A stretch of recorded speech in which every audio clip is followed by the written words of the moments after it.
Spotlight நான் கொடுத்துட்றேன். S. அனைவருக்கும் வணக்கம். காரை பாரதி தமிழ் சங்கத்தின் இணைய வழி கூட்டம் இன்றைக்கு 208 என்று நினைக்கிறேன். தவறாக இருந்தால் பொறுத்தரளவும். நிகழ்ச்சி வந்து மிகச்சரியாக 20, இன்றைக்கு 20 ஆன்மீக அரங்கத்தில் 75 நிகழ்ச்சிகளை நாம் நடத்த வேண்டும். அதில் 20வது நிகழ்வு என்று 20வது நிகழ்வில் நம்முடைய மரியாதைக்குரிய பரம்பு ஐயா அவர்கள் வருகை தந்திருப்பது மிகவும் சிறப்புக்குரிய விஷயம். இந்த இணையத்தில் இணைந்திருக்கக்கூடிய எங்களுடைய போற்றுதலுக்கும் பாராட்டுதலுக்கும் உரிய ஐயா MC ஐயா அவர்களும், எங்களுடைய ஆலோசகர் திருவாரூர் மு சந்திரசேகரன் என்கிற MC ஐயா என்றால் சண்முகம் சார், இவர்களுக்கெல்லாம் அவர் புதியவர். அதனால் வந்து அவருக்கும், எங்களுடைய சங்கத்தினுடைய துணை தலைவர் இளங்கோ அண்ணாச்சி அவர்களுக்கும், பொதுச் செயலாளர் இன்றைக்கு பொறுப்பு ஏற்றுக்கொண்டு இந்த கூட்டத்தை நடத்த இருக்கக்கூடிய JKனா நமக்கு அவர் எழுத்தாளர் தான் ஞாபகம் வரும். மரியாதைக்குரிய பொதுச் செயலாளர் J கிருஷ்ணன் சார் அவர்களுக்கும், தம்பி தயாளன் அவர்கள் ரொம்ப அமைதியா உட்கார்ந்துட்டு இருக்கார், அவருக்கும், மற்றும் பிரபாவதி மேடம் ஹைதராபாத்திலிருந்து வந்து இணைந்திருக்கிறார், பிரபாவதி மேடம் அவர்களுக்கும், எங்களுடைய அருமைக்குரிய காரைக்காலின் மிகச்சிறந்த ஒரு முன்னணி பேச்சாளர், எழுத்தாளர், இசையரசி நசீமா அவர்களுக்கும், சாந்தி குமார் சுவாமிகளா, சாந்தி குமார் சுவாமிகள்ங்கிற மாதிரிதான் இருக்கு, ஆதீனம் ஐயாவா, ரொம்ப சந்தோஷம், ரொம்ப சந்தோஷம்.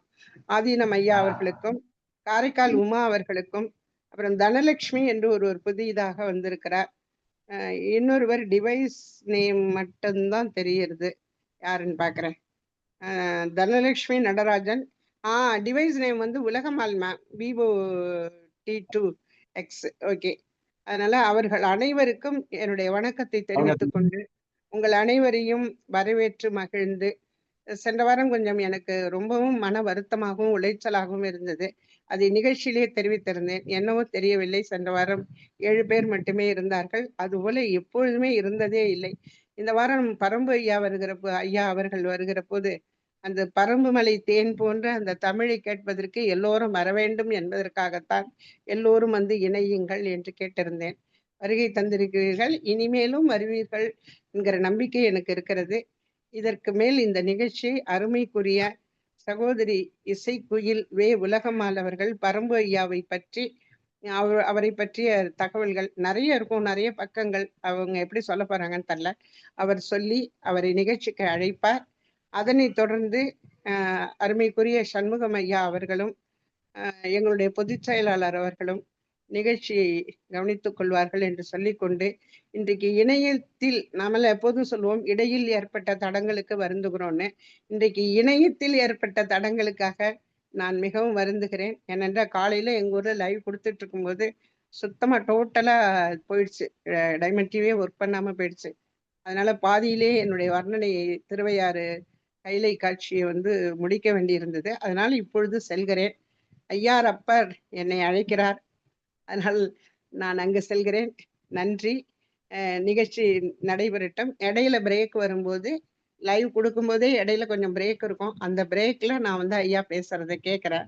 ரெக்கார்டு அதுக்கு தான் பண்ணியிருக்கோம். ரெக்கார்ட் பண்றதை திரும்ப வந்து நம்ம கிளவுட்ஸ்ல இருந்து ஏத்திக்கலாம்.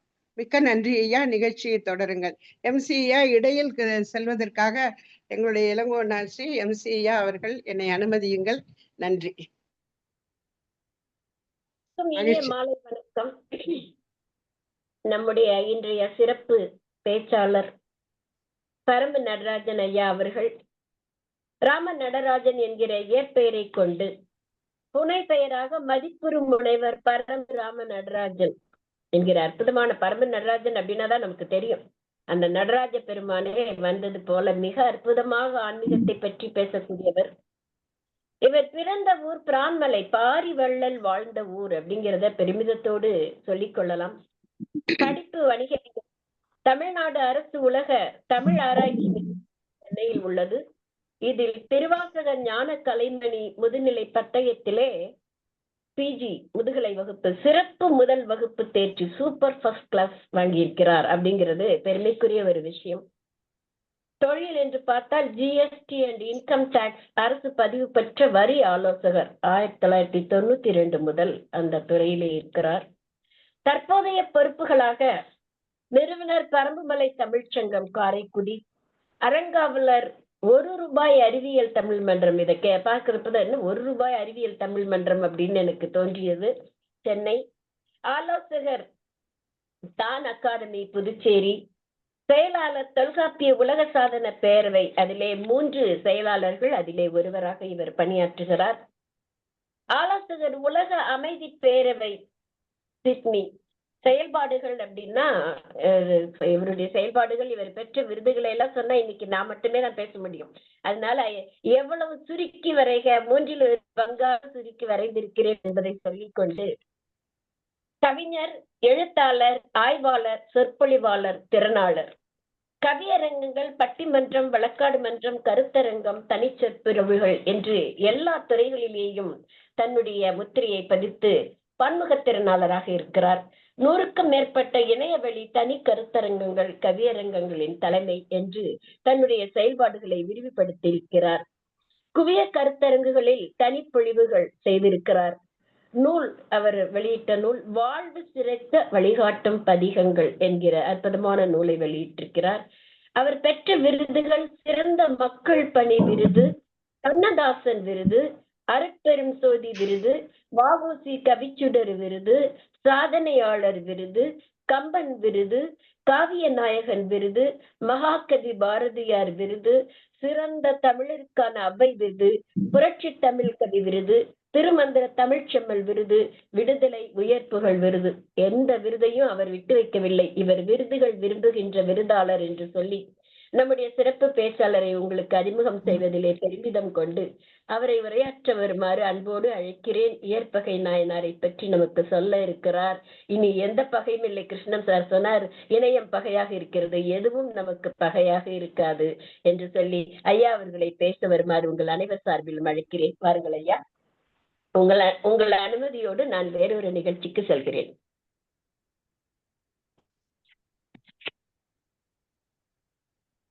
அனைவருக்கும் வணக்கம். வானிற்பொழி பெய்தும் மழை மேகம் கிழித்தொடி, கூணற்பறை சேரும் குளிர் சாரல் கொடுங்குன்றம், ஆநீர்பொழி 5ம் அமர்ந்து ஆடி உலகேத்த, தேநீர்பொழி மொழியாளுடன் மேயாம் திருநகராம் திருக்கொடுங்குன்றம் என்னும் பாரிவாழ்ந்த பரம்பில் பிறந்த இந்த பரம நடராசனின் பண்பான வணக்கங்களை உங்களை அத்தனை பேர்களுக்கும் தெரிவித்துக் கொள்வதிலே மிகவும் மகிழ்ச்சி அடைகின்றேன். இந்த அழகான ஒரு நிகழ்வு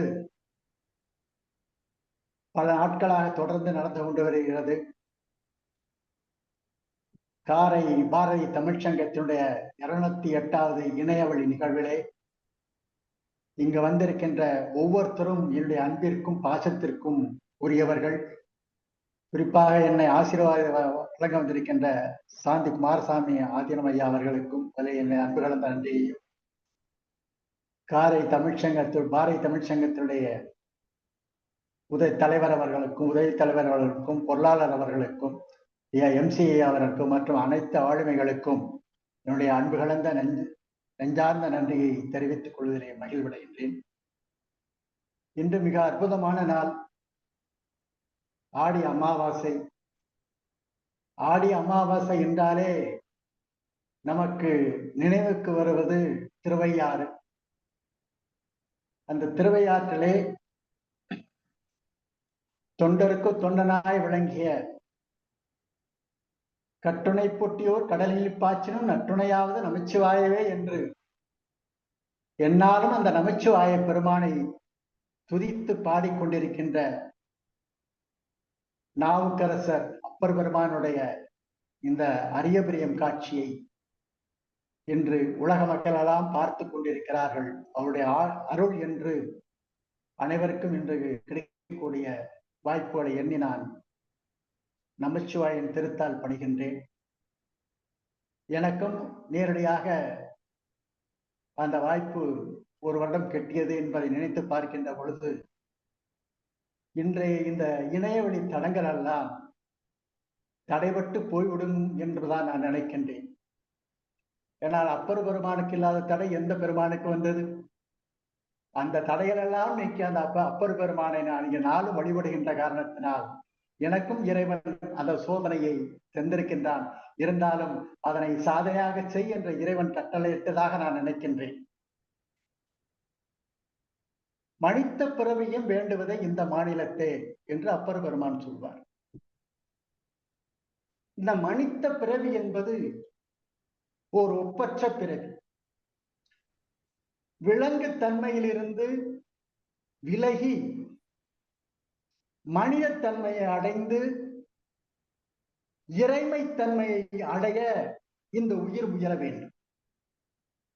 இயல்பாக மனித வாழ்க்கையில் இன்பம் துன்பம் போன்ற நிறை குறைகளை உடையதான் வாழ்க்கை. ஆனால் அதிகமாக இருப்பது குறையாக இருக்கிறது. அந்த குறை நின்று நீங்கி நிறைவாழ்வு பெறுதல் வேண்டும். உலகில் துன்பமாகவே இருந்தாலும் அதை இன்பமாக மாற்ற வேண்டும் என்பதுதான் நம்முடைய பழந்தமிழரின் கோட்பாடாக இருந்திருக்கிறது. இந்த கோட்பாடு எவ்வாறு இருக்கிறது என்பதை புறநானூற்று பாடல் நமக்கு மிக தெளிவாக விளக்குகிறது. ஓரில் நெய்தல் கரங்க என்ற அந்த தொடங்குகின்ற அந்த புறநானூற்று 194வது பாடலிலே கடைசி 2 வரிகள் இன்னதன்மை இவ்வுலகம் இனிய காண்க இதன் இயல் உணர்ந்தோரே என்ற அந்த வரிகள் நமக்கு நினைவுபடுத்துகின்றன. அந்த நன்கணியார் என்ற அந்த புலவர் என்ன சொல்கிறார் என்றால், இன்பமும் துன்பமும் கலந்திருப்பதை கண்டு வெறுப்படைந்து விடுகிறார். அந்த இன்ப துன்பங்களுக்கு அப்பால் நிரந்தரமான ஒன்று இருக்குமானால் அதை அடைய வேண்டும் என்ற கருத்தில் இந்த பாடலை அவர் இயற்றியிருக்கிறார். இதனாலேயே மக்கள் பக்தி நெறிப்பட்ட சமய வாழ்க்கையை மேற்கொண்டார்கள். அன்றிலிருந்து பக்தி என்பது கடவுள் அல்லது அந்த உயர்ந்த ஒப்பற்ற சக்தியின் மீது வந்த ஒரு ஆழ்ந்த அன்பும் அர்ப்பணிப்பும் ஆகும். ஒருவரை கடவுளுடன் நெருக்கமாக உணர வைக்கின்ற உணர்வாகும். அது மட்டுமல்ல, கடவுளின் மீது முழுமையான நம்பிக்கையுடன் இருப்பது. இந்த பக்தி என்பது இருக்கிறது, கடவுளை நேசிப்பதும் அவருக்காக சேவை செய்வதும் அவர் மீது எப்போதும் பற்று வைப்பதுமாகும். ஒருவரின் ஆன்மீக பாதையில் ஒரு முக்கிய அங்கமாக திகழ்கிறது பக்தி. இந்த பக்தியின் மூலமாகத்தான் கடவுளை அடையக்கூடிய ஒரு வழி நமக்கு தெரிகிறது. இந்த வழி எப்படி இருக்கிறது என்றால், எதை உணர்த்துகிறது என்றால், ஒருவரின் வாழ்க்கையை அர்த்தமுள்ளதாகவும் மகிழ்ச்சியானதாகவும் ஆக்குகின்ற ஒரு வல்லமையை அது நமக்கு தருகிறது. இந்த அம்சங்களாக எதை நாம் பார்த்தோமையானால், தீவிர அன்பு, அர்ப்பணிப்பு, நம்பிக்கை, சேவை, தியானம், சரணாகதி, தூய்மையான அன்பு. தீவிர அன்பு என்று நான் பார்க்கின்ற பொழுது கடவுளின் மீது தீவிரமான அன்பு இல்லாமல், அது மட்டுமல்லாது பற்று வைத்திருப்பதுமாகும். அதற்கு நாம் கண்ணப்பரை உதாரணமாக எடுத்துக்கொள்ளலாம். அர்ப்பணிப்பு என்று வருகின்ற பொழுது தன்னை முழுமையாக அர்ப்பணித்தவர் ஞானசம்பந்த பெருமான். கடவுளின் மீது நம்பிக்கை முழுமையாக நம்பிக்கை வைத்திருப்பது என்பது சுந்தர பெருமான் நண்பனாக ஆக்கிக் கொண்டவர், இறைவனையே நண்பனாக ஆக்கிக் கொண்டவர். சேவை என்று வருகின்ற பொழுது மக்களுக்காக மட்டுமின்றி, கடவுளுக்காக மட்டுமின்றி மக்களுக்காகவும் சேவை செய்கிறதே, அதுதான் இன்றைய கைலை காட்சியாக அப்பர் பெருமான் என்ற இறைவன் கொடுத்த நாளாக பார்க்கிறோம். அந்த கடவுளுக்காகவும் மற்றவர்களுக்காகவும் சேவை செய்வது அப்பர் பெருமானாக இருக்கிறார். கடவுளை நாள்தோறும் தியானிக்க வேண்டும், அவனிடத்தில் சரணடைந்து வேண்டும். உன்னை எல்லாரும் வேறொன்று நினைப்பது உண்டோ என்ற ஒரு நெஞ்சத்திலே உள்ளத்திலே இருக்கின்ற அந்த அன்புடைய வெளிப்பாட்டிலே அவன் தியானம் பண்ணி அவனுடைய சரணடைந்து விட வேண்டும். அதற்கடுத்து தூய்மையான அன்பு. இதுதான் நான் சற்று கவனமாக அதை கையாள வேண்டிய சூழ்நிலைக்கு இருக்கிறேன். இந்த தூய்மையான அன்பு என்பது என்ன?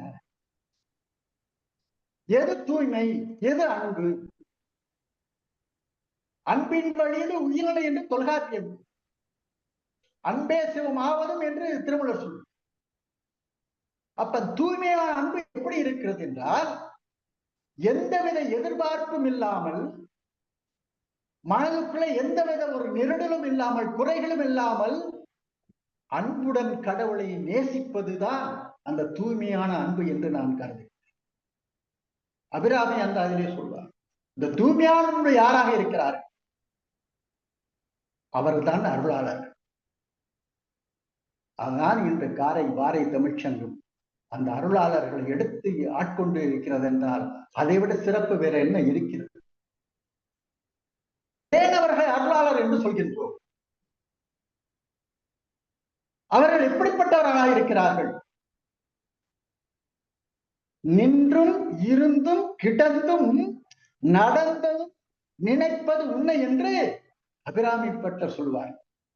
எந்த நிலையில் இருந்தாலும் சரி, எதை செய்தாலும் சரி, உன்னை நினைவில் கொள்ளன் என்று அபிராமி பட்டர் சொல்.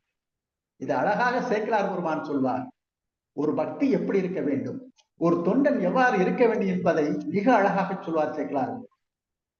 நின்றாலும் இருந்தாலும் கிடந்தாலும் நடந்தாலும் மென்றாலும் துயின்றாலும் விழித்தாலும் இமைத்தாலும் மன்றாடும் மலர்பாதம் ஒரு காலம் மறவா. மன்றாடும் மலர்பாதம் என்ன வார்த்தை! சேக்கிழார் பெருமானுடைய வார்த்தை. ஒரு காலம் மறவாமை.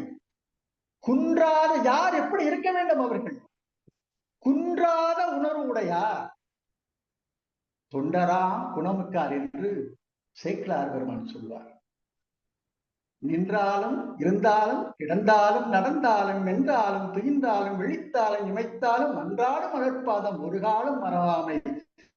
குன்றாத நுழையார் தொண்டராம் இயற்பகை நாயனார் அமைந்திருக்கிறார் என்றால் அதுதான் இந்த 63 நாயன்மார்கள் இல்லாத மிகப்பெரிய சிறப்பு என்பது இயற்பகை நாயனாருக்கு மிகவும் அதிகமாக இருக்கிறது. அருமையான நாள் என்று இயற்பகை நாயனாரை பேசக்கூடிய ஒரு அற்புதமான நாள். பக்தி இலக்கியத்தில் ஒரு தனித்துவமான இடத்தை பிடித்திருக்க ஒரு நிகழ்வு. 63 நாயன்மார்களே ஒருவராக இயற்பகையார். இவருடைய வரலாறு என்பது எந்த எல்லைக்கும் அப்பால் நிற்கும் இறை பக்தியையும், பக்திக்கு முன் உலக பற்றுகள் அனைத்தையும் துச்சமான மதிக்கும் தியாகத்தையும் மிக உன்னதமாக விளக்குகிறதாக இவருடைய வாழ்க்கை வரலாறு அமைந்திருக்கிறது என்பதுதான் சிறப்பு. எந்த பற்றா இருந்தாலும் துச்சம், இறைவனுக்கு முன்னால் போடா என்று துச்சமன மதிக்கின்ற ஒரு ஆற்றல் வேற யாருக்கும் அல்ல, இயற்பகையாருக்கு ஒன்றுதான். மற்ற நாயகமார்கள் மிகச்சிறந்த ஒரு ஆளுமை தன்மை மட்டுமல்ல, மிகப்பெரிய ஒரு கேள்விக்குறிகளை நமக்கு வைத்திருக்கிறார் இயற்பகையார். அவருடைய வரலாறு மூலமாக இறைவன் நமக்கு மிகப்பெரிய ஒரு கேள்விக்குறையை வைத்திருக்கிறார். பின்வரும் செய்திகளை நாம் பார்ப்போம்.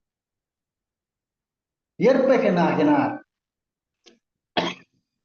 சோழ நாட்டில் மிகச்சிறப்பாக வணிகத்துக்கு பெயர் போன காவிரிக்கும் பட்டினத்திலே வணிகர் குலத்தில் பிறந்தவர். சிவனடியார்களின் மீது மிகுந்த பக்தி கொண்டவர். தன்னால் எந்த அளவிற்கு சிவனடியார்களுக்கு உதவிகளை செய்வதோடு மட்டுமன்றி அத்தனையும் அவர்களுக்கு தேவையானவற்றை மறுக்காமல் கொடுப்பவர். அதாங்க சிறப்பு. என்ன கேட்டாலும் மறக்க மாட்டார். அதை இயற்பகையார் சொல்லும். இவருடைய ஈகை குணம் அளவு கடந்த ஒரு பக்திக்கு எடுத்துக்காட்டாக அமைந்திருக்கிறது. எந்த அளவிற்கும் குறைவில்லாத இவருடைய பக்தி. அதனால்தான் இவருடைய பெயரே இயற்பகை என்று அமைந்தது. அதாவது இயல்பாகவே பற்றுக்கொள் அனைத்திற்கும் பகைவர். என்ன வார்த்தைகள்! இயல்பாகவே பற்றுகள் அனைத்திற்கும் பகைவர் என்றோ, உலகியல் இருக்கிறதே, உலகியல், இந்த உலகியலுக்கு இயல்பாகவே பகைவர், அதாவது பற்ற அற்றவர் என்று நாம் அதை பொருள் கொள்ளலாம். சரி, இவருடைய வரலாறு என்ன? ஏன் இறைவன் இவரை மிக பெரிதாக சோதித்தான்? ஒரு முறை சிவபெருமான் இயற்பகை நாயனாருடைய பக்தியை சோதிக்க திருவுள்ளம் கொண்டார். ஒரு சாதாரண சிவனடியார் வேடத்திலே இயற்பகை நாயனாருடைய இல்லத்திற்கு வருகிறார். வந்த அடியார் இயற்பகையாரை பார்த்து பேசுகிறார். வந்தவர் சிவனடியார் என்று தெரியும். அவரின் மீது அளவு கடந்த பக்தியை உருவாக்கி அவருக்கு ஒன்றும் புரியவில்லை, கைகால்கள் ஓடவில்லை.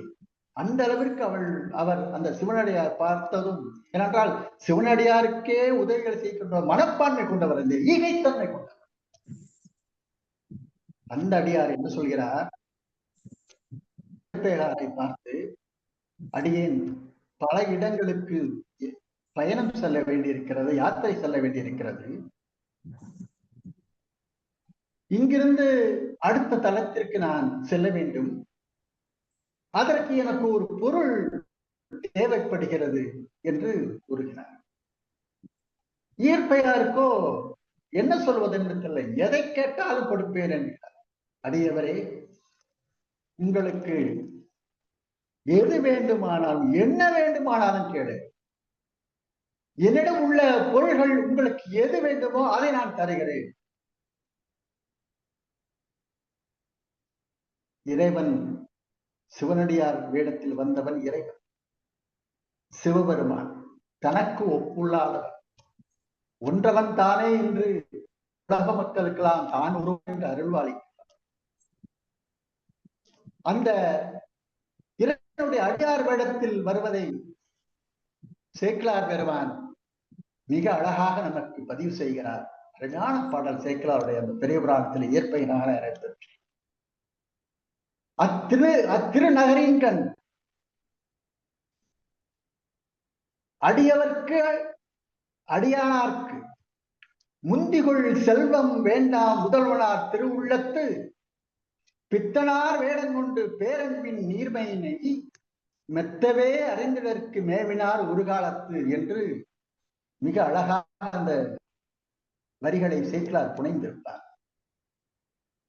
அந்த அழகுமிக்க திருநகர் அவர்களுக்கெல்லாம் அடியாராக இருக்கின்றவர், அடியாருக்கெல்லாம் அடியாராக இருக்கின்ற அந்த இயற்பகை நாயனார் அடைய விரும்பாத அந்த ஈகை தன்மையை, அந்த பெருமையை இறைவன் அறிய விரும்பி எதற்காக அறிய விரும்புகிறார் என்ற கேள்வி நம்முடைய எழுகிறது. மற்றவர்களுக்கும்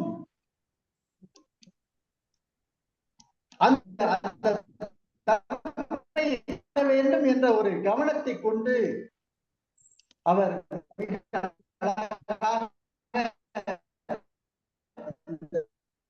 செய்தியை சொல்கிறார்.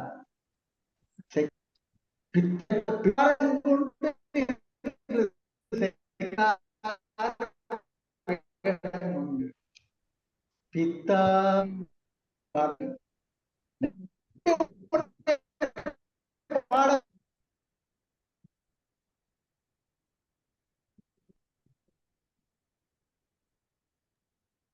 வீடியோ தெரியுதுங்களா எல்லாருக்கும்?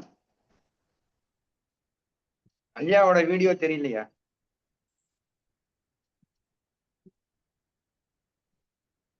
இப்ப தெரியுது என்று அவர் சொல்கின்ற பொழுது பித்தன் போன்ற வேடம் கொண்டு வருகின்றார். ஐயா மியூட்டா இருக்கு உங்களுக்கு.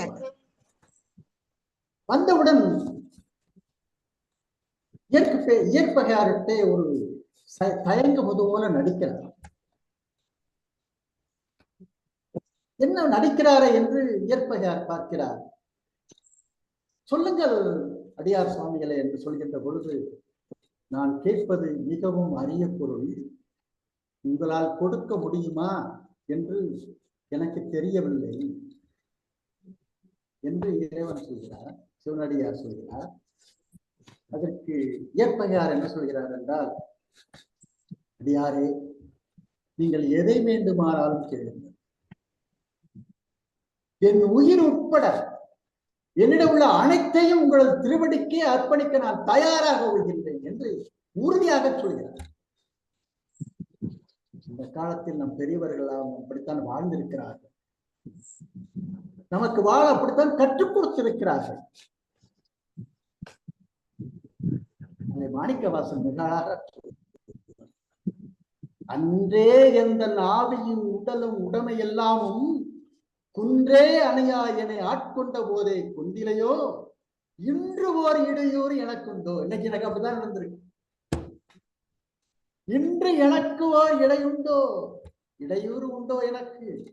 எந்தோல் முக்கன் எம்மானே நன்றே செய்வாய். இன்று எனக்கு நீ நன்றே செய்திருக்கிறாய் இறைவா.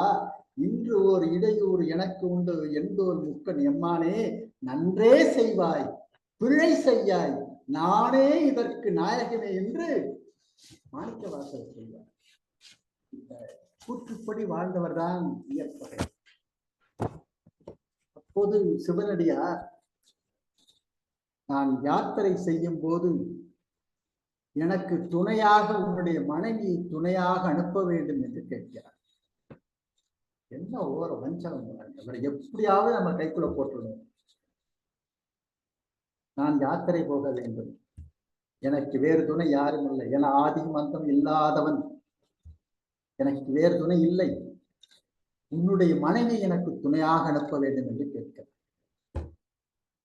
இப்படி இருக்கும். நமக்கெல்லாம் கேட்டா சும்மா விடுவோமா? அக்கு வேற ஆணி வேற கூறு போட்டு அவனை கொண்டு வர மாட்டோம், அடையாளமே தெரியாம அமைச்சிருமா இல்லையா? எவ்வளவு பெரிய ஒரு கேட்கக்கூடிய ஒரு ஆற்றல் இறைவனுக்கு இருந்தாலும் கூட அதை ஏற்றுக்கொள்ள பக்குவம் யாருக்கு இருக்கிறது என்பதைத்தானே இறைவனுடைய சோதனை.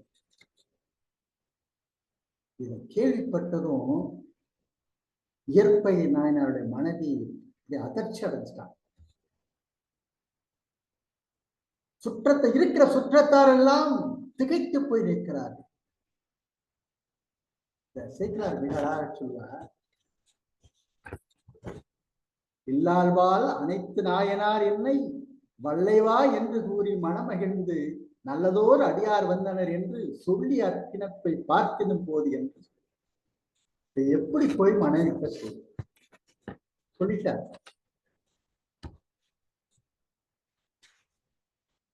தன் மனைவியை தானமாக அழித்த முடிவை அவளிடம் சொல்ல தன் இல்லாதவரிடம் சொல்கிறார். அடியார் தம் இல்லம் தேடி வந்ததை மனமகிழ்ந்து அவரிடம் சொல்கிறார். அவர் தன் மனைவிடம் இந்த செய்தியை சொல்லி அவருடைய கற்பு திண்மையையும் அடியார் மீது கொண்ட அந்த பக்தியையும் அது குறித்து அவருடைய எதிர்வினை எவ்வாறு வருகிறது என்பதையும் ஏற்பகையார் பார்க்கிறார். அதிர்ச்சி அடைந்துட்டார் அவருடைய துணையார். இறைவன் ஒரு சிவனடியார் வடிவில் வந்து கேட்டதால் அந்த இறைவன் கட்டளை என்று ஏற்றுக்கொண்டார் இயற்பகை. ஒரு நொடி கூட சிந்திக்கவில்லை. சொன்ன உடனே வாங்கி எடுத்துக்கொள்ளுங்கள், கூட்டிச் செல்லுங்கள், யாரே தங்கள் விருப்பப்படியே எனது மனைவியை தங்களோடு அனுப்புகின்றேன் என்று கூறியதோடு மட்டுமல்லாமல் மனைவியுடன் சொல்கிறார், அடியாருடன் செல் என்று பணிக்கிறார். மனைவி எப்படி இருப்பவர்? அதிர்ந்து போய் நிற்கிறார் மனைவி. அது மட்டுமல்ல, எப்படி அதிர்ந்து போய் நிற்கிறார் என்றால் தன் கணவனுடைய பக்தியை எண்ணி வியக்கிறார் இயற்கையாருடைய. இறைவன் அருளுக்கு அஞ்சியவர் போல கணவன் சொல்லை ஏற்று சிவனடியாரோடு புறப்படுகிறார். புறப்படுவதற்கு முன்னால், ஐயனே உண்மையே சரண் என்று மெய்யன்போடு தொழுது எழுந்து நின்று, உயவனே அடியேனின் பிழையெல்லாம் பொய்யா நாயகரே அடிமை கேட்பது ஒன்றே என்று சேக்கிழார். மெய்யன்போடு தொழுது நிற்கின்றேன். உய்யவனே அடியேனின் பிழைப்பல்லார், உனது கடமையை ஏற்று நான் அதிலிருந்து பிறந்தால் அதுவே அடியேனின் பிழையாகும் என்ற மனைவி சொல். சற்று யோசித்து பார்க்கிறேன். உன்னுடைய சொல்லை நான் தட்டிவிட்டேன் என்றால் அதுவே நான் செய்த பிழை. உமது கட்டளையை நான் ஏற்றுக்கொள்வதான் எனக்கு சரியான வழி. அதை மறுத்தால் அது நான் செய்யும் தவறு என்று உணர்கிறார் ஏற்பேரார்கள். உமது அடிமையாகிய நான் இதை ஏற்றுக்கொள்வதே சரியானதாகும். ஏற்பையதாயினார்கள் அந்த பக்தியில உச்சம் இருக்கிறது. அது சேக்கிழார் பெருமான் மிக அழகாக ஒரு வரியை சொல்றார். கேட்டலுமே மனங்கழித்து கெடுத்ததும் இல்லை என தீட்டினல் வாழினோடு திப்பிய தேவியாரை தூட்டிய புகழினோடும் துணையாக விட எழுப்பவே வாட்டிய அடியார் கேட்ட மாதது தன்னை தந்தார் அன்று என்று சேக்கிழார் மிக அழகாக சொல்றார். அடியார் கேட்டதும் ஏற்பகையார் மனமகிழ்ந்து நான் எதையும் இழக்கவில்லை என்று கூறி தனது மனைவி துணையாக அடியாருடன் அனுமதிக்கிறார் ஏற்பகையார். என்ன ஈகை, என்ன புகழ், என்ன பக்தி! சிவனடியார் ஏற்பகை நாயனாரை மனைவியோடு புறப்படுகிறார்.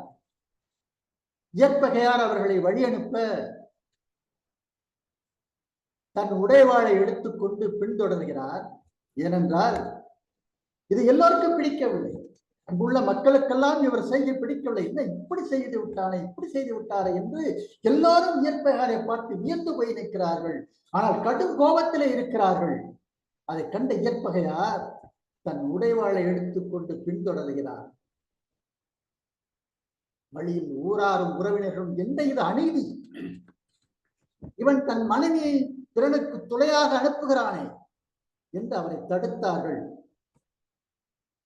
பல பேர் சண்டையிடம் வந்தார்கள். பொதுவாகவே சமுதாயத்தில் ஒரு அளவுக்கு மிஞ்சிய ஒரு செயல் நடைபெறுகிறது என்றால் அதனை கண்டும் காணாமல் இராது என்ற உணர்த்துவதாக இந்த செய்தி நமக்கு சொல்கிறது. அதனை தடுத்து நிறுத்து, அதற்காக உயிரே வேண்டுமானாலும் தருவதற்கு தயாராக இரு என்று சேக்கிழார் கூறுவதை நாம் காணோம். எந்த அநீதியாக நமக்கு இருக்க முடியுமா? நம்மால இந்த காலகட்டத்தில் நம்ம நினைச்சு பார்க்க முடியுமா?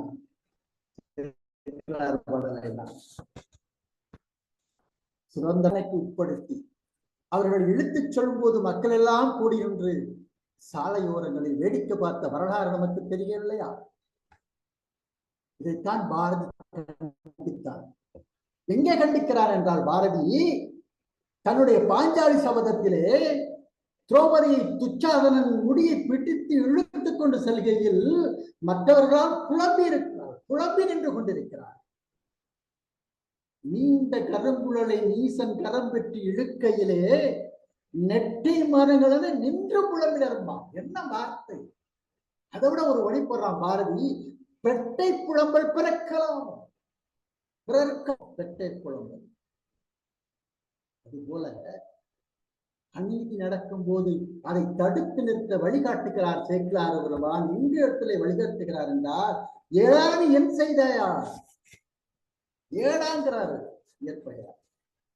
ஏடானி என் செய்தாகையால் இத்திறன் இயம்புகின்றாய், நாடொரு வழியும் ஒன்னா நகையையும் நன்னா இன்று பாடவும் உரைப்பது உன் தன் மனைவியை பணவர்க்கு ஈந்தோ. உன் தன் மனைவியை பிறருக்கு கொடுக்க முடிகிறது, அவனுக்கு அருகதை இருக்கிறதா? என்னடா அப்படி பண்ற? கூடவே மடிதன்றி கொடுக்காய ஓட்ட, நீ செத்தே போயிடலாங்கிற சேக்கிழார். கூடவே மடிதன்றி கொடுக்காய ஓட்டம் என்கிறார் சேக்கிழார். அப்போது ஏற்பகையார் தன் உடைவாளை உருவி அந்த சிவனடியார் செல்கின்ற பொழுது, மனைவியை கூட்டி செல்கின்ற பொழுது யாரெல்லாம் அவருக்கு துன்பங்கள் விளைத்தார்களோ, இடையூறு செய்தார்களோ, யாராக இருந்தாலும், என் உறவினர்களாக இருந்தாலும் அவர்களை அழிப்பேன் என்று கூறி அத்தனை பேரையும் வழிமறுத்த அத்தனை பேரையும் போரிட்டு கொன்று விடுகிறார். உறவினர்கள் எல்லாம், சொந்த பந்தங்கள் எல்லாம் அவர்கள் வாழால் விரட்டுகிறார். பக்திக்கு முன் உறவும் உலகியலும் பொருட்கள். பக்திக்கு முன் எதா இருந்தாலும் அதை விட சிறந்தது வேறில்லை என்று இயற்பையார் நினைக்கிறார். மறித்தவர் மதம் அடிய வேள்வாள் உருவி, மதம் அடிய அதையான இப்படி போகுமா, அது போல போராறாம் இயற்பையார். அனைவரையும் எல்லாம் உச்சாரணம் கொன்று விடுகிறார். பொறித்தவர்கள் தேகி போதர புறங்கள் மூன்றும், போதர புறங்கள் முப்புறம் எரித்தான இறைவன் அது போன்று எரித்தவர் போனார் அங்கே, எதிர்த்தவர் தம்மை வென்று விரல் பெருகித்தே நாயனார் விரைவுடன் மீண்டார் என்று மிக அழகாக செய்வார். தடுத்து நிறுத்தியவர்கள் ஆணவத்தை அழிக்கும்படி, யாரெல்லாம் தடுத்து நிறுத்தினாரோ அவர்களெல்லாம் அழிக்கும்படி தன் வாளை உருவி, எப்படி சிவபெருமான் முப்பொருள்கள் இழுக்க சென்ற வேகமாக சொன்னாத உணர்வு, அந்த ஆக்ரோஷம், அந்த கோபம், அந்த சினம் எப்படி இருந்ததோ அது போல போறாராம். என்ன அழகான வரிகள் சேர்க்கிறார். யாரை எதிர்த்து நின்றவர்களெல்லாம் பெரும் வெற்றியுடன் சிவனடியாரும் அவருடைய மனைவியும் பாதுகாப்பாக எல்லை தாண்டும் வரை, செல்லும் வரை பின்தொடர்ந்து போகிறார். ஒரு குறிப்பிட்ட தூரம் சென்ற பிறகு சிவனடியார் நாயனாரை பார்க்கிறார். அவருடைய கண்களிலே எந்த விதமான உணர்வுகளும் இல்லை. பக்தி ஒன்ற உணர்வு மட்டும்தான் அவர் கண்களிலே தெரிந்து கொண்டிருக்கிறது. சிவன் அடியார் அவரை பார்த்து, நாயனாரே, போதும், நீங்கள் வந்தது போதும், நீங்கள் திரும்பிச் செல்லலாம் என்று சொல்கிறார். இயற்பகை நாயனார் எந்தவித அச்சமும் இன்றி, எந்தவித மனக்குழப்பம் இன்றி பணிந்து வணங்கி திரும்புகிறார். அப்போது சிவனடியார் வந்த உருவில் வந்த சிவபெருமான் உம்மையம்மையோடு காட்சி தருகிறான், விடையேறி வருகிறான். என்று எப்படி அப்பர் பெருமானுக்கு கையிலையில் காணாத காட்சியை திருவையாறிலே தந்தார். மடப்பிடி என்று சொல்கின்ற அந்த உண்மையோடு கண்டேன் அமர்ந்திருப்பார்.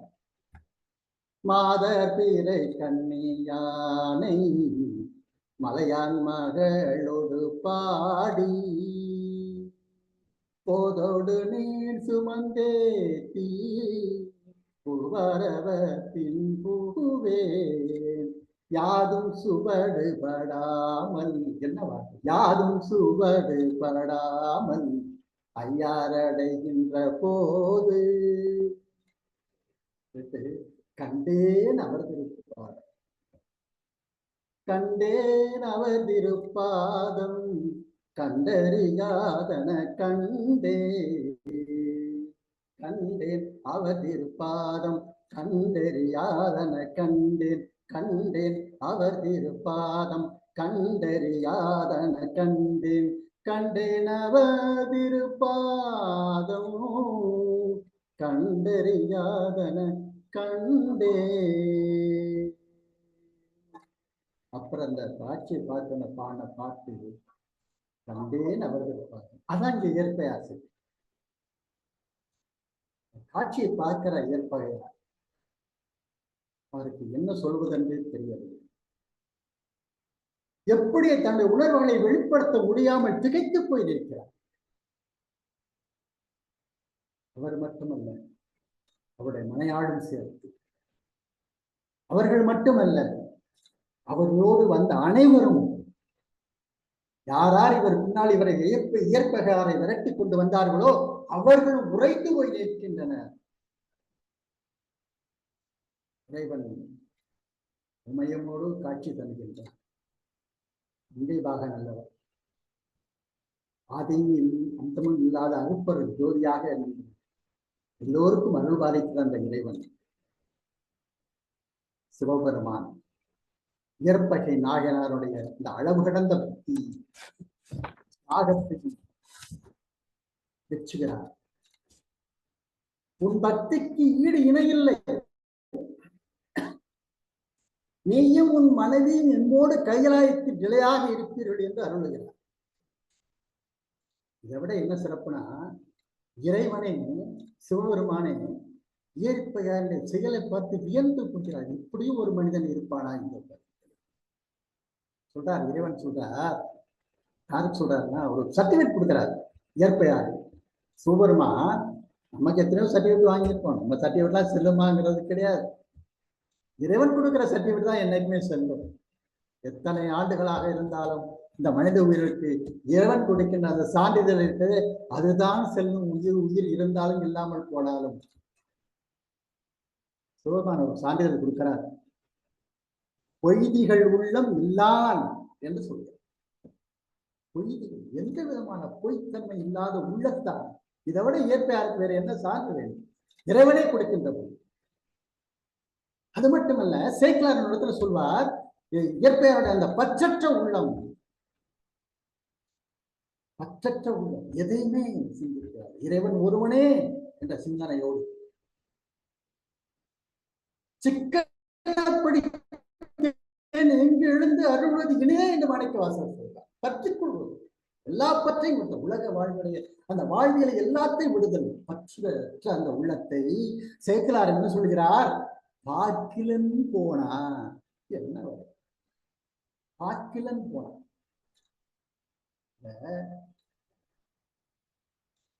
சொல்லிட்டாரு. இறைவன் இது பேசுவதாக சேக்கிலார் ஒரு பாடல் அமைத்திருக்கிறார். இயற்பகை முனிவா ஓலம் ஈண்டு நீ வருவாய் ஓலம், அயற்பு இல்லாதானே ஓலம், அன்பனே ஓலம் ஓலம், செயற்கரும் செய்கை செய்த தீரனே ஓலம் என்றான். மயக்கரு மறை ஒளியிட்டு மாலையும் தேட நின்றான். இதை விட வேற என்ன சிறப்பு? நாயனாரை பெருமை அளவு முடியுமா? உடனே நாயனார் பொருள் வருகிற வந்துவிடு வந்துவிடு வந்துவிடு என்று இறைவன் அவரை கூப்பிடுகின்றான். வந்தேன் வந்தேன் என்று வேறு யாரும் இருக்கிறார்களா? என்னை தவிர வேறு யாரும் இருக்கிறாளா? இதோ வந்தேன் வந்தேன் என்று வேறு யாரும் உளரோ என்று கூறி திரும்புகிறார் இயற்பகையார். சென்றவர் முனியை காணார், சேயிலை கண்ணை கண்டார். பொந்திகள் குன்று வெள்ளி பொறுப்பின் மேல் பொழிந்ததென்ன, தன் துணைவனே வானில் தலைவனை விடமேற்கொண்டார். நின்றில தொழுது வீழ்ந்தார், நிலத்தினின்று எழுந்தார் நேர்ந்தார் என்று இயற்பகை நாயனாரும் அவரது மனைவியும் இறைவனுடன் விண்ணுலகம் அடைந்தனர். இறந்தவர்களெல்லாம் பொன்னுலகம் சென்றதாக அவருடைய வரலாறு நமக்கு சொல்கிறது. ஆனால் என்னை பொறுத்து நான் இப்படியாக பார்க்கின்றேன். இறைவன் ஏன் இயற்பகையாரை மற்றவரை காட்டிலும் போற்றப்பட வேண்டும் என்று எண்ணுகின்றார்? யாருக்கும் இல்லாத ஒரு சிந்தனையை, ஒரு சோதனையை இறைவன் இயற்பகையார் மட்டும் கொடுப்பதற்கு காரணம் என்ன? அதான் முதலே சொன்னேன். மனைவியை கேட்கும்போது நம்மளால சும்மா இருப்போமா? யோசிச்சு பார்க்கணும். உணர்வுகள் எப்படி இருக்கும் பாருங்க. ஒரு சாதாரண மனிதனோட உணர்வுகள் எப்படி இருக்கும்? எங்கடா அருவாள் இருக்கிறது என்றுதான் தேடுவோமே தவிர வேற எதுவும் நமக்கு சிந்தனை வராது. ஆனால் இயற்பகை நாயனாருக்கு இறைவன் ஏன் இப்படி ஒரு அசாதாரண சோதனையை அளித்தார்? இது ஆன்மீக சிந்தனையிலும் பக்தி மார்க்கத்திலும் இது ஒரு ஆழமான கேள்வியாக இன்னும் இருந்து கொண்டிருக்கிறது. ஒரு 6 செய்தியை மட்டும் நான் சொல்லி விடைபெறலாம் நினைக்கிறேன். ஏன் இயற்பகையார் போற்றப்படுகிறார்? பக்தியின் ஆழத்தை வெளிப்படுத்தும். இறைவன் ஒரு அடியாருக்கு சோதனை தருகிறார் என்றால் அந்த அடியவன் பக்தியில் சந்தேகம் கொண்டதால் மட்டுமல்ல, ஆழ்ந்த பக்தியின் உரி, பக்தி மட்டும் இருந்தாலும் போதாது, அந்த பக்தியின் உரி வேண்டும். அதை உலகறிய செய்தார். இல்லை என்று எதற்கும் மறுக்காதவர் என்று பெயர் எடுத்தார். அழகாக சொல்வார். அந்த இயற்பகையார் இல்லை என்று எதற்கும் மறுக்காதவர் என்று பெயர் எடுத்தவருக்கு இயற்பகையார் அந்த பெயரை மெய்ப்பிக்குவதாக, உண்மையாக்கும் விதமாக, உலகியல் ரீதியாக மிகவும் கடினமான சமூகத்தால், இந்த சமூகத்தால் ஏற்றுக்கொள்ள முடியாத, இந்த சமுதாயத்தால் ஏற்றுக்கொள்ள முடியாத ஒரு கோரிக்கையை முன்வைத்து அதிலும் அவர் தவறவில்லை என்பதை இந்த உலக மக்களுக்கு சுட்டிக்காட்டுவதற்காக உலக பற்றின்மை அசத்துவம் என்று சொல்வோம். சைவ சித்தாந்தம் உலகப்பற்றினை நீக்கி இறைவனை சேர்வதே முக்திக்கு வழி என்று போதிக்கிறது. இயற்பகை நாயனார் தனது மனைவியே விட்டு கொடுத்து உலக பற்றுகளிலிருந்து முழுமையாக விடுபட்ட ஒரு மனநிலை இருக்கிறது. அதற்கு இயற்பகை நாயனாரமாக ஒரு சிறந்த எடுத்துக்காட்டு 63 யாரும் இல்லை. எனது என்ற உணர்வு மமகாரம் என்று சொல்லுவோம் இடமொழி. எனது என்ற உணர்வு இல்லாத நிலை. தன் மனைவி மீதோ தன் உறவினர் மீதோ சமூக மரியாதை மீதோ அவருக்கு எந்த பற்றும் இல்லை. எல்லாம் சிவனடியாருக்கு உரியது என்றுதான் அவருடைய எண்ணத்திலே வேறு இருந்தது. ஒரு மனிதன் அடையக்கூடிய மிக கடினமான பற்றின்மைகளிலே ஒன்று இல்லறப்பற்றை துறப்பது. இல்லறைப்பற்றை துறப்பது என்பது சாதாரண விஷயமானது. அதை இறைவன் ஒரு அடியார் வேடத்தில் வந்து சோதித்த போது அதை கூட துறக்க துணிந்த அவரது பக்தியை, முழுமையை, அந்த உணர்வை என்னவென்று நாம் சொல்வோம். ஆனால் அந்த மனைவி என்பது ஒரு மனிதனின் அந்தரங்கமான உடைமை உணர்வு, அதை சார்ந்த ஒரு பற்று. அதையும் இறைவனின் பொருட்டு ஒரு நொடி கூட யோசிக்காமல் விட்டுக் கொடுக்கின்ற இயற்பகை நாயனாரின் உலக பற்றின்மை. இந்த உலகத்துல பக்திக்கு முன் எதுவுமே பெரிதில்லை என்று அவருடைய அந்த சிந்தனை, அந்த மனநிலை, அதை வெளிப்படுத்தத்தான் இறைவன் சோதனை உள்ளாக்கி சரணாகதி தத்துவத்தை உணர்த்துவதற்காக சைவ சமயம் இயற்பகை நாயனார் செயலை இறைவன் கொண்ட ஒரு முழுமையான சரணாகதிக்கு எடுத்துக்காட்டாக திகழ்கிறது. இது சாதாரண கோரிக்கைகள் உலகில் ரீதியாக ஏற்றுக்கொள்ள முடியாத ஒன்று என்பதை இயற்பகையார் அறிந்திருக்கிறார். ஆனாலும் கூட சிவனடியார் கேட்டால் எதுவாக இருந்தாலும் தர வேண்டும் என்ற தனது கொள்கையிலே அவர் சற்று பிசகவில்லை. இந்த நம்ம கொள்கையை பற்றி பேச முடியுமா? நமக்கே சரியான நிலையான கொள்கை இருக்கிறது இல்லை. அதுல இருந்து அவர் கொஞ்சம் கூட பிசகவில்லை. தனது இல்லறத்தையும் சமூக மரியாதையும் இறைவனுக்கே அர்ப்பணிக்கக்கூடிய அந்த மனநிலை இருக்கிறது. அதைத்தான் அவர்கள் விரைவாக கட்டுகிறார். நான் சொன்னேன், சுந்தர தன் திருத்தொண்ட தொழில் சொல்வார், இல்லையே எண்ணாத இயற்பகை கேள்வி. இந்த சொல்லு யாருக்கும் போடல. சுந்தர இல்லையே எண்ணாத இயற்பகைக்கு அடியேன் என்று போச்சுகிறார். ஆனா அவரும் அப்படித்தானே வந்தாரு. சுந்தரர் அப்படித்தானே திருவாரூர்ல போய் பண்ணாரு இல்லையா? சொல்ல மாட்டாரா என்ன? ஏன்னா நண்பனாச்சே. எந்த ஒரு பொருளையும் இல்லை என்று சொல்லாமல் கொடுக்கும் ஈகை குணம் கொண்டவர்கள் ஒன்று சொல்ல ஆசைப்படுகின்றனர். இங்கு பொருள் என்பது வெறும் செல்வத்தை மட்டும் பிரிப்பதாக நீங்கள் யார் நினைத்துக் கொள்ள வேண்டாம். தன் மனைவியும் சேர்த்து அதுவே அந்த பக்தியின் சாரமாக எதையுமே அவர் கண்மூல இறைவனுக்கு முன்னால், அவருடைய பக்திக்கு முன்னால், அந்த உணர்வுக்கு முன்னால், அந்த உண்மைத்தன்மைக்கு முன்னால் எதுவுமே இல்லை. இறைவன் ஒருவனே. முழுமையான ஒரு சரணாகதி தத்துவத்தின் அடிப்படை உச்சத்தின் வெளிப்பாடு இயற்பகையாருடைய புகழாகும். இறைவனின் கட்டளையாக வரும்போது அது உலகில் ரீதியாக எவ்வளவு கடினமாக இருந்தாலும் சொந்த விருப்பங்கள், சமூக கட்டுப்பாடுகள், உறவுகள் என அனைத்தையும் திறந்து முழுமையாக முழுக்க இறைவனிடம் சரணாகதி அடைவதே உண்மையான பக்தி என்பதை இயற்பகையார் நமக்கு காத்துத் தந்திருக்கிறார், நடந்திருக்கிறார். எல்லாம் இறைவனுடைய திருவிளையாக பச்சை எடுத்து கருவியாக இருக்கிறார் இயற்பகையார். இறைவன் தனது அடியார்களை ஆழகமாக நேசிக்கின்றார். சில சமயங்களில் அந்த அடியார்கள் மிக உயர்ந்த நிலையை அடைய அவர்களுக்குள்ளே இருக்கின்ற மறைந்திருக்கின்ற அந்த சில பற்றுக்களை, உலகியல் பற்றுக்களை, இல்லற பற்றுக்களை அறுக்க வேண்டியிருக்கும்.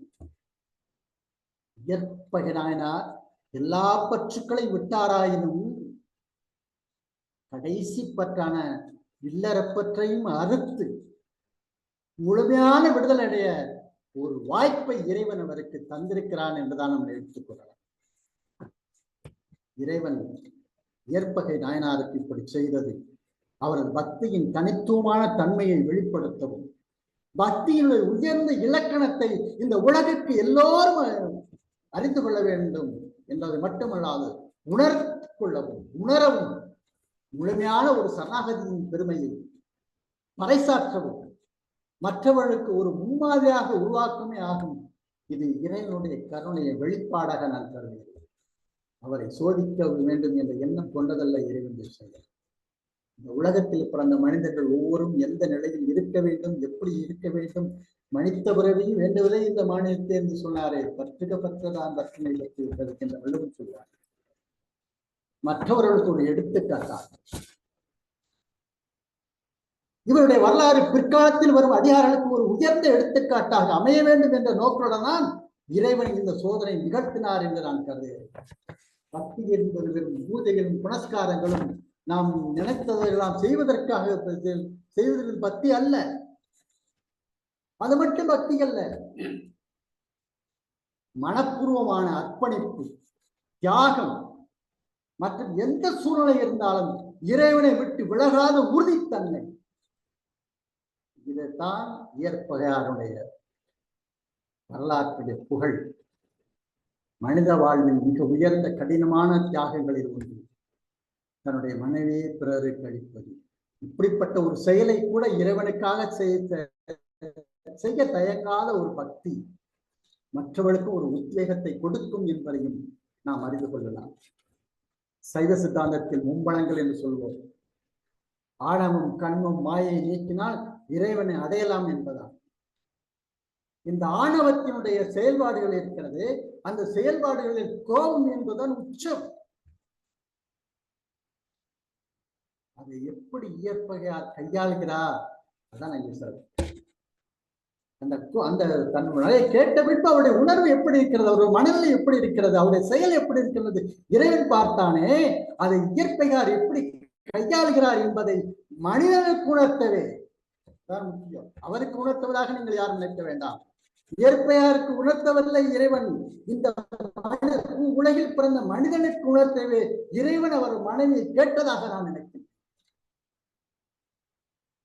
பக்தி இயக்கத்தின் அடையாளமாகவும் ஈகையின் மேன்மையை உணர்த்தவும் உலகியல் பற்றின்மையை மனிதருக்கெல்லாம் கை கொள்ளவும் ஜாதி இன வேறுபாடுகளிலிருந்து விடுபடவும் தனிமனித பக்தியின் உயர்ந்த சிகரமாகவும் உலக பற்றுக்களிலிருந்து முழுமையான விடுதலை பெற்ற மனதின் அடையாளமாகவும் இறைவனிடம் முழுமையாக சரணடைவதன் உச்சகட்ட வடிவமாகவும் இயற்பையனார் போற்றப்படுகிறார். அதனால்தான் இறைவன் எல்லாவற்றையும் காட்டிலும் இயற்பகையாருக்கு அப்பேற்பட்ட ஒரு அசாதாரண சோதனை செய்தான். அது உலகில் உள்ள மனிதர்களால் உணர வேண்டும் என்பதற்காக இந்த துறை. இது சாதாரண மக்களுக்கு புரிந்து கொள்வது கடினமாக இருந்தாலும் தீவிர பக்தி மார்க்கத்திலே ஒரு புனிதமான போற்றத்தகுந்த நிகழ்வாகவே இயற்பகை நாயனாரை புராணம் நமக்கு வாழ்வியல் சிந்தனைகளை கற்றுக் கொடுத்திருக்கிறது என்று கூறி வாய்ப்பளித்த நல்ல உள்ளங்களுக்கு நன்றி பாராட்டி விடைபெறுகிறேன். நன்றி, வணக்கம்.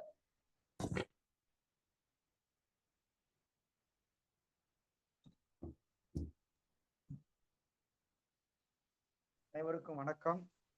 மிக சிறப்பு ஐயா.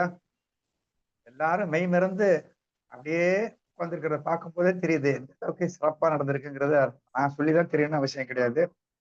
அது எப்படி இருந்ததுங்கிறத நமது பின்னூட்டத்தின் மூலமாக இப்போது நாம் அறிய போகின்றோம்.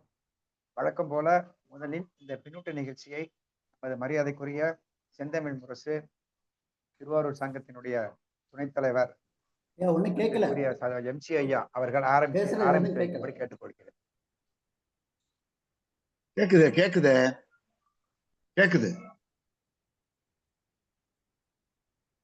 வணக்கம். இளங்கோ ஐயா கேக்குதுங்களா? அப்ப எல்லாரும் கேக்குது. ஐயாவுக்கு தான் கேக்குது. பொதுச் செயலாளர் பரம்பு ஐயா உள்ளிட்ட அவையை கனிவோடு வணங்கி மகிழ்கிறேன். இப்ப நான் பேசுறது காதல் விழுதா? நல்லா விழுது. கேக்குதா? நல்லா. இன்னைக்கு ஐயாவுடைய பேச்ச சொல்ல வேண்டியது நல்லா இருக்கும். ஆனா ஒரு சின்ன செய்தி தான். பரம்பு ஐயாவை தவிர வேற யாராலையும் பேச முடியாது இந்த கதையை. அவ்வளவு அற்புதமா அதை எடுத்து கொண்டுட்டு வந்து அந்த இயற்பகை நாயனாருக்கு சொல்றதுக்கு முன்னாடி அவங்க சொன்னாங்க பாருங்க, பக்தின்னா அதுக்குரிய விளக்கம். பக்தி எப்படி இருக்கணும், அடுத்தது இயற்பகைங்கிறதுக்கு சொன்ன விளக்கம் அழகா அற்புதமா அதெல்லாம் எடுத்து சொன்னாங்க. அடுத்தது ஒரு சிவனடியாருக்கு சொர்க்கத்தை கொடுக்கணும்னு கடவுள் நினைச்சிட்டாருன்னா, அப்ப நீ வாப்பா சொர்க்கத்துக்கு போனா அழைச்சு போக முடியாது. அவர் இந்த உலகத்துக்கு என்னென்ன செஞ்சிருக்கிறார், சிவனடியார்களுக்கு எப்படிப்பட்ட தொண்டு செஞ்சிருக்கிறார், இறைவனிடத்துல எப்படிப்பட்ட பக்தி கொண்டிருக்கிறார்கள் உலகத்துக்கு காட்டணும். திருத்தொண்டர் புராணத்துல பாருங்க, தாய் பிடிக்க தந்தை அறியணும், 2 பேரும் அழுவக்கூடாது, எவ்வளவு கண்டிஷன் போடுறாரு. இதெல்லாம் எதுக்காக அப்படின்னா, பக்தியினுடைய உண்மையான வெளிப்பாடு எப்படி இருக்கும். நான் அடிக்கடி சொல்றது உண்டு, பக்தி இருந்துச்சுன்னா அறிவு வேலை செய்யக்கூடாது, அறிவு வேலை செஞ்சுன்னா பக்தி இருக்காது. உணர்ச்சி தான் வேலை செய்யணும். உணர்வுபூர்வமா பாக்குற போது கடவுள் நமக்கு கடவுளாவே தெரிவார். அப்படிதான் இயற்பையாருக்கு தெரிஞ்சார். சரணாகதி தத்துவத்தை ரொம்ப அழகா எடுத்து சொன்னாங்க. கடவுளத்துல போய் நீ சரணடைஞ்சிடணும், அவ்வளவுதான். அதுக்கு அவன் என்ன கேட்டாலும் கொடுக்கலாம். அந்த மனப்போக்கை வெளிப்படுத்துறது தான் பெரிய புராணத்தினுடைய சேக்கிழார் பெருமானுடைய நோக்கம். அதனால இயற்பகை நாயனார் இயற்கைக்கு பகையானதான். யாராவது மனைவியை கொடுன்னு கேட்டா கொடுத்துட முடியுமா? கொடுக்க முடியாது. ஆனா அவர் கொடுத்தாரு. என்ன நினைக்கிறாரு அப்படின்னா, இறைவன் நம்மிடத்துல கேட்கறது நம்மகிட்ட இருக்கிறதானே கேட்டாரு, இல்லாத அவனை கேட்டாரு, அப்ப கொடுப்பமே நினைக்கிறார். அப்போ இறைவன் மீது அவருக்கு இருந்த அளவு கடந்த நம்பிக்கையை அதை வெளிப்படுத்தி காட்டுகிறது. மிக அழகா சொன்னாங்க. இந்த இயற்பகை நாயனாருடைய கதைய எப்படி சொல்ல போறாரோன்னு நினைச்சேன் நான். இந்த இதுக்கு எதிரானவங்க எல்லாம் பேசுற பேச்செல்லாம் வித்தியாசமா இருக்கும். அத்தனை பேருக்கு பதில் சொன்ன மாதிரி இருந்துச்சு உள்ள பேச்சு. நன்றி, வணக்கம், வாழ்த்துகள், பாராட்டு. நன்றி நன்றி ஐயா, சிறப்பு. தொடர்ந்து நமது அண்ணாச்சி என்டிஆர் இளங்கோவன் அண்ணா அவர்களை பின்னூட்டம் போகும்படி அன்போடு அழைக்கிறேன். அனைவருக்கும் வணக்கம். இன்னைக்கு நம்ம சேது சேஷன் ஐயாவையும் நந்து ஐயாவையும் காணும். அதான் மனசுக்கு ஒரு எப்பொழுதும் அவங்க முகத்தை பார்க்கறது ஒரு மகிழ்ச்சியா இருக்கும். இதுல அந்த இயற்பகை நாயனாரை விட எனக்கு மனசுல படுறது அவருடைய மனைவியை தான் நாம ரொம்ப போற்றி புகழணும்னு நினைக்கிறேன். ஏன்னா அவர் கொடுத்தாரு, அவர் உரிமை. ஆனா அந்த அம்மா முழு மனதோட போனாங்க இல்லையா, அப்போ அவங்கள பாராட்டணும். அப்புறம் 1 மணி நேரம் பேசியிருக்கிறார் ஐயா. ஒரு 1/4 மணி நேரம் அளவுக்கு அந்த அவருடைய வாழ்க்கை, அவருடைய பெருமைகள் எல்லாம் சொன்னாரு. ஆனா ஐயா சொன்ன அதுக்கு முன்னால சொன்ன முன்னுரை, பக்தி குறித்த அந்த விளக்கம், அப்புறம் தூய்மையான அன்புன்னா என்ன அந்த விளக்கம், பல்வேறு விளக்கங்கள்ல முதல்ல கொடுத்தாரு. மறுபடியும் முடிவுரையில சொல்லும் பொழுது அவர் கொடுத்த அந்த உண்மையான பக்திக்கான அந்த விளக்கங்கள் எல்லாம் கொடுத்து அந்த சொற்பொழிவுக்கு மிகச் சிறப்பான ஒரு முடிவுக்கு கொண்டு வந்திருக்கிறது. மிகவும் சிறப்பு, ரொம்ப அருமை. வாழ்த்துக்கள். நன்றி ஐயா. தொடர்ந்து நம்ம மரியாதைக்குரிய சண்முகம் ஐயா அவர்கள் தங்களுடைய பின்னூட்டத்தை கூறும்படியாக. மிக்க நன்றி ஐயா. நமது ஆன்மீக அரங்கம் இந்த இலக்கிய சங்கத்திலே இணைந்திருக்கும் அறிஞர் பெருமக்கள் அனைவருக்கும் என் வணக்கத்தையும் நன்றியையும் தெரிவித்துக் கொள்கின்றேன். எங்கள் தலைவர் மதிப்புறு முனைவர் பரம்பு நடராஜன் ஐயா அவர்கள் இங்கு இந்த தொடர் நிகழ்விலே 63 நாயன்மார்கள் குறித்த இந்த நிகழ்விலே இயற்பகை நாயனார் அவரது வரலாற்றை எடுத்து கூறிய விதம் இன்று நாங்கள் வழக்கமாக எதிர்பார்த்ததை விட உச்சத்தில் இருந்தது என்றுதான் நான் கூற வேண்டும். தெரிந்த வரலாறு, தெரியாத விளக்கங்கள் பல. அதை இன்று தெரிந்து கொள்ள வாய்ப்பாக அமைந்ததற்கு அவருக்கு நான் நன்றி சொல்ல கடமைப்பட்டிருக்கின்றேன். இந்த வரலாற்றிலே சேக்கிழார் வார்த்தையில் கூற வேண்டுமானால், இன்புறு தாரம் தன்னை ஈசனுக்கு அன்பர் என்றே துன்புறாது உதவும் தொண்டர். அந்த தொண்டர் ஐயா சொன்னார்கள் தூய அன்பு. இவர் ஒரு தூய தொண்டர். எப்படிப்பட்ட பற்றுக்களை நீக்கிய, வள்ளுவன் கூறியது போல செயற்கரிய செய்கையை செய்த தொண்டர்.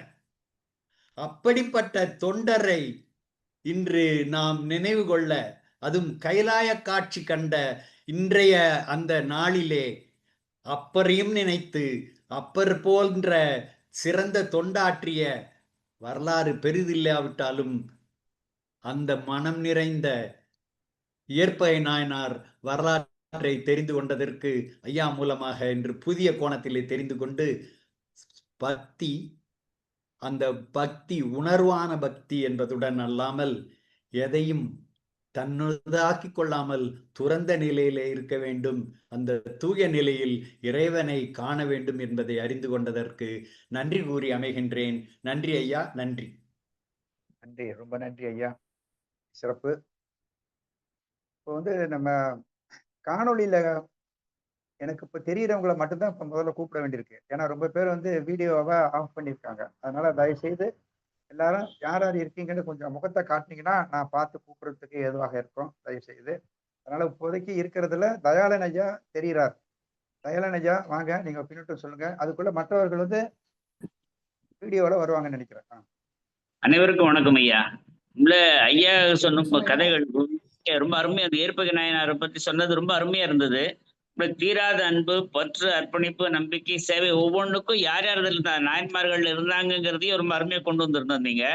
புறநானூறு, தொல்காப்பியம், திருமூலர், அபிராமி அந்தாதி, பாரதியாருடைய பாஞ்சாலி சபதத்தையும் எல்லாத்தையும் கொண்டு சேக்கிழாரை இங்க அப்படியே மேல மேல கொண்டு போற மாதிரி கொண்டு போயிருந்தீங்க. ரொம்ப அருமையா இருந்தது உண்மையிலேயே.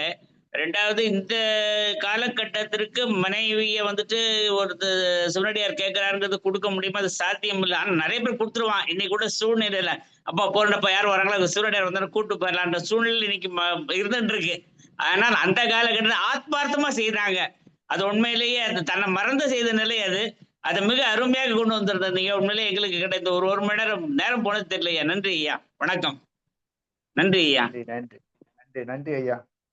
அடுத்து நம்ம மதிப்பிற்குரிய ஆலயவர்மன் ஐயா கை தூக்கியிருக்காங்க. ஐயா அவர்களே பின்னூட்டம் கூற அழைக்கிறேன். ஐயா அருமை ஐயா. ஐயா உங்களுடைய காணொலியை காட்டினா நல்லா இருக்கும் நினைக்கிறேன். நன்றி நன்றி ஐயா.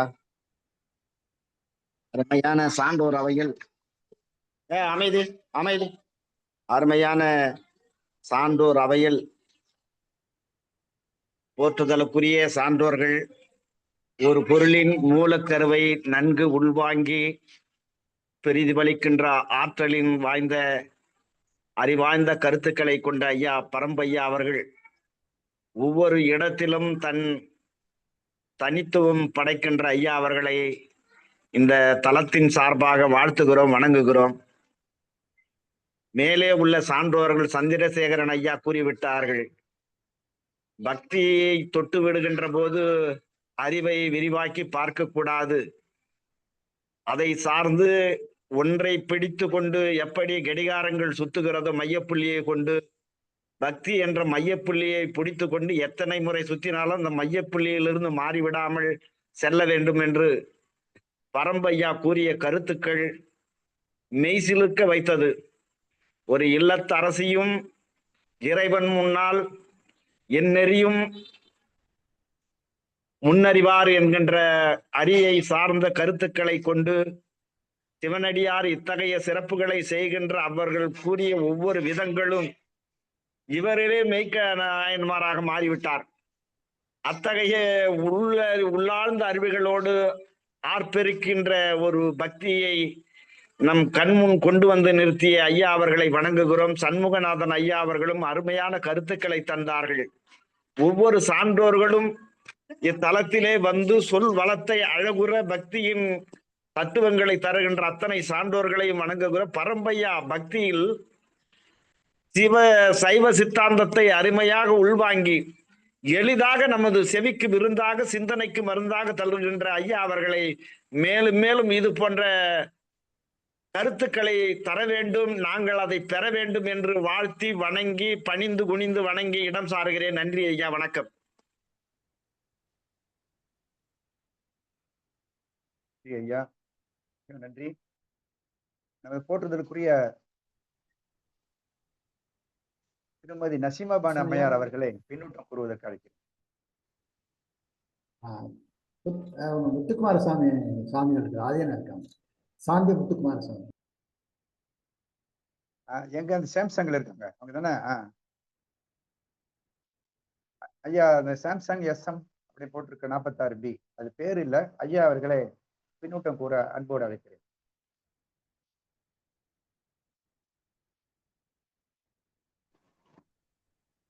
ஐயா இனிய மாலை வணக்கம். சற்று தாமதமாகத்தான் நான் இதில் இணைய வேண்டிய ஒரு சூழல் இருந்தது பணி நிமித்தமாக. நிலத்தியல்பால் நீர் திரிந்தற்றாகும் மாந்தரதம் குணத்தியல்பால் ஆகும் அறிவு என்ற வள்ளுவனுடைய வாக்கிற்கிணங்க எத்தனையோ பேர்கள் நாம் அடியார்களை பற்றியும் நாயன்மார்களை பற்றியும் படித்திருந்தாலும் அவரவர்களுடைய உள்ளத்தினுடைய எழுச்சிகளிலே என்ன உணர்வுகள் பதிந்திருக்கிறதோ அதை இது போன்ற சந்தர்ப்பத்திலே வெளிப்படுகிற பொழுதுதான் இந்த ஒரு சங்கப்பலகை போல நம்முடைய காரை பாரதி தமிழ்ச்சங்கம் வெல்கிறதோ என்கிற ஒரு உணர்வு வருகிறது. உண்மையிலேயே இந்த 1 மணி நேரம் முழுமையாக கேட்க முடியவில்லை என்ற ஆதங்கம் இருக்கிறது. அவருடைய அனுபவமும் அவருடைய நிறைந்த பேச்சுக்களும் இளைஞர்கள் நிறைய பேர் கேட்டால் இதை பற்றிய ஒரு தெளிவு பிறக்கும். ஏதோ ஏட்டுச்சுரக்காய் போல வேகமாக படித்து விட்டு செல்லாமல் இதை உணர்வு பூர்வமாக அவர் அனுபவித்ததை நமக்கு முன்வைத்திருக்கிறார் என்கிற இந்த நிகழ்வு இளைய சமுதாயத்தினருக்கு பக்தியை பற்றிய ஒரு சரிதான புரிதலும் இறைவன் சோதனைக்கு உள்ளாக்குபவனை தவிர நிச்சயமாக அவனை சாதனையாக்குவதற்காகத்தான் இருக்கிறது என்கிற அவருடைய அற்புதமான வரிகள் ஒவ்வொருவருடைய வாழ்க்கையிலும் பக்தி என்றால் எப்படி இருக்க வேண்டும் என்பதற்கான ஒரு நல்ல செய்தியாக அமைந்தது. இந்த இனிய சந்தர்ப்பத்தினை கேட்டு மகிழ செய்த காரன் பணிமன்றத்திற்கும் ஐயாவினுடைய வார்த்தைகள் நிச்சயமாக நல்ல மாற்றங்களை சிந்தனைகள் நிச்சயமாக எழும் என்கிற நம்பிக்கை இருக்கிறது. அவருடைய அனுபவங்கள் எங்களை போன்றவர்களுக்கெல்லாம் மிகுந்த உற்சாகத்தையும் உறுதுணையாகவும் இருக்கும் என்று ஐயா இந்த இனிய சந்தர்ப்பத்தினை வழங்க எல்லாமல்ல இறைவனுக்கும் இந்த நிகழ்வுக்கும் நான் நிச்சயமாக என்னை படைத்தவனுக்கு நான் நன்றி சொல்ல கடமைப்பட்டிருக்கிறேன் ஐயா. நன்றி, மகிழ்ச்சி. மிகவும் மகிழ்ச்சி ஐயா, நன்றி.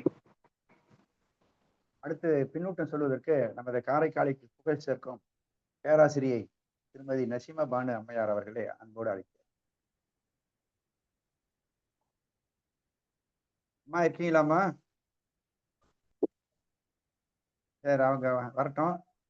அடுத்து கண்ணன் சார், நம்ம கண்ணன் சார் அவர் சென்ற வாரம் மிக அருமையாக நிகழ்ச்சியை கொடுத்தார்கள் நமக்கு. அவர்கள் இப்படி இணைந்திருக்கின்றார்கள். ஐயா நீங்க வந்து பின்னூட்டம் கூறுவதற்கு அன்போடு அழைக்கிறேன். இப்ப நான் தாங்க பின்னூட்டம் வழங்கினங்க. கே கண்ணன் அப்படின்ற ஒருத்தர் இருக்கார். கே கண்ணன் அவர் வந்து தமிழ்நாட்டுல வந்து துணை ஆய்வாளராக இருந்திருக்காரு. உங்க பேர் அதுங்களா? கே கண்ணன் ஒருத்தர் இருக்காரு. ஆனா வந்து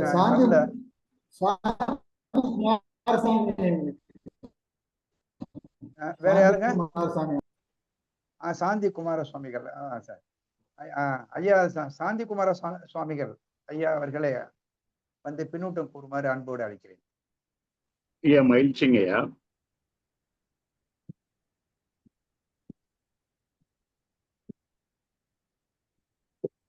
வணக்கம்.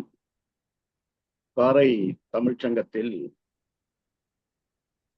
மதிப்பூர் முனைவர் பரம்பு நடராஜன் ஐயா அவர்களுடைய இயற்பகை நாயனார் பற்றிய சொற்பொழிவை முழுமையாக கேட்கும் வாய்ப்பையும் பாக்கியத்தையும் பெற்றேன். இந்த இயற்பகை நாயனார் பற்றி 63 நாயன்மார்களிலும் ஒரு வித்தியாசமான ஆளுமை இயற்பகை நாயனாருக்கு மட்டுமே உண்டு. சேக்கிழார் அவர்களாலே செய்வதற்கு அரிய செய்கை செய்த நற்றொண்டர் என்று பாராட்டப்பட்டவர். ஊர் எல்லையில் நீ திரும்பி போ என்றவுடன் நாயனார் எந்த மறுபேச்சும் பேசாமல் அவருடைய மலர்பாதங்களை வணங்கி இவனொருள் பெறப்பட்டேன் என்று உடனே மீண்டாராம். மீண்டவுடன் இறைவன் தான் திகைத்து நின்றான். செய்வதற்கரிய செய்கை செய்த நற்றொண்டர் போக மைதிகள் கண்டன் எந்தோள் மறையவன் மகிழ்ந்து நோக்கி பொய்தரும் உள்ளம் இல்லான் பார்க்கிலான் போனான் என்று. திரும்பி கூட பார்க்கலன்றார். பொய்தரும் உள்ளம் இல்லான் பார்க்கிலான் போனான். உடனே திரும்பி போயிட்டானா, கொடுத்துட்டு உடனே போயிட்டானே, ஒரு கேள்வி கூட கேட்கலையே, ஒன்னும் கேட்கலையே அப்படின்னு இறைவன் மகிழ்ந்து நோக்கி என்று போட்டாலும் இங்கே இறைவன் திகைத்து என்றுதான் நாம் இடைத்துக் கொள்ள வேண்டும். மெய்தரு சிந்தையாரை மீளவும் அழைக்க விட்டான். எல்லோரும் இறைவனை நோக்கி ஓலம் என்பார்கள். ஆனால் இங்கே இறைவன் இயற்பகையாரை ஓலம் என்று குறிப்பிடுகிறார். இதுதான் இந்த நாயன்மார்களுடைய இந்த வரலாற்றில் மிக முக்கியமான பகுதி. பொய்தரும் உள்ளமில்லான் பார்க்கிலான் போனான் என்று. இது சரண்டர், சோல் சரண்டர், சரணாகதி தத்துவத்தினுடைய ஒரு மிகப்பெரிய குறிப்பு. ஒப்பாக ஒப்புவித்த என்று மாணிக்கவாசகர் சொல்லக்கூடிய அந்த சரணாகதி தத்துவம். அந்த சரணாகதி தத்துவத்தில் பரம்பு நடராஜன் ஐயா அவர்கள் பின்னால் சொல்லியது போல பக்தி என்னும் தூய அன்பு, அதை நான் செவ்விய அன்பு என்றுதான் சொல்லுவேன். பக்தி என்பது ஒரு செவ்விய அன்பு, என்ஹான்ஸ்டு ஸ்டேட் ஆஃப் லவ். அந்த பக்தியினுடைய உயர்ந்த நிலை என்பது அன்பினுடைய உயர்ந்த நிலை. அதுதான் சரணாகதிக்கு வழிவகுக்கும். அப்படியே இந்த பொய்தரும் உள்ளம் இல்லான் பார்க்கிலான் போனான் என்பதை நான் கீதாஞ்சலியினுடைய தாகூருடைய கவிதையில் ஒப்பிட்டு பார்க்கிறேன். Leave all thy burdens on his hands, who can bear all, and never look behind in regret. And never look behind in regret. அவனுடைய கையில் நமது பாரத்தை ஒப்படைத்த பின்னால் திரும்பி பார்க்காமல் இருப்பது நலம் என்று கீதாஞ்சலி எழுதுகிறார். அந்த in thy hand, இறைவனுடைய கைகளில் நாம் ஒப்படைத்த பிற்பாடு நாம் திரும்பி பார்க்கவே வேண்டாம். All in your hands, don't be regret. Never look behind in regret என்பதை அப்படியே நாம் சேக்கிலாரில் வைத்து பார்த்தால் பொய்தரும் உள்ளமில்லான் பார்க்கிலான் போனான் என்று அப்படியே எடுத்துக்கொள்ளலாம். எனவே அந்த இந்த ஹேண்ட் இறைவனுடைய கைகளில் ஒப்படைத்த பின்பு நாம் ஒரு முறை கூட திரும்பி பார்க்க கூடாது என்பதை இயற்பகை நாயனாரும் சொல்லுகிறார். அதை அப்படியே தாகூர் எடுத்துக்கொண்டு, அதாவது சேக்கிலாரை படித்தார் என்று எடுத்துக்கொள்ள வேண்டாம், அதை அப்படியே தாகூர் சொல்றார். இந்த ஹேண்ட், அதுதான் டீப்லி எம்பெட்டட் பிலாசபி, அதாவது உள்ளார்ந்த பொருள். அவனுடைய கரங்களில் நாம் ஒப்படைத்த பிற்பாடு நாம் திரும்பி பார்க்க வேண்டிய அவசியமில்லை என்ற சரணாகதி தத்துவத்தை இயற்பகை நாயனார் வழியாக சேக்கிலார் அதை சொல்லிவிட்டு சொல்லுகிறார். செய்வதற்கு அரிய செய்கை செய்த நற்றொண்டர் என்ற ஒரு பெரிய புதிய அடைமொழியை அந்த நாயனாருக்கு கொடுத்து மகிழ்கிறார். அந்த நாயனாரை பற்றி பரம்பு நடராஜன் ஐயா அவர்கள் வாயிலாகவும் வாய் வழியாகவும் நாம் கேட்டோம். அதற்கு மிகுந்த மகிழ்ச்சியும் நன்றியும் காரை தமிழ்ச்சங்கத்துக்கும் எல்லா தமிழ் சான்றோர்களுக்கும் என்னுடைய நன்றியும் வணக்கம் சொல்லி விடைபெறுகிறேன். நன்றி, வணக்கம். நன்றி, நன்றி ஐயா. அடுத்து நமது பின்னூட்டு கூறுவதற்கு காரைக்கால் ஆசிரியர், நல்லாசிரியர், நூலாசிரியர், பல நூல்களை எழுதி காரைக்கு புகழ் சேர்த்தவர், செல்லூர் கண்ணன் என்ற எல்லாராலும் அறியப்படுகின்ற நமது நண்பர் திரு கே கண்ணன் அவர்கள் இணைந்திருக்கின்றார்கள். அவரை பின்னூட்டம் கூறுவதற்கு அன்போடு அழைக்கிறேன்.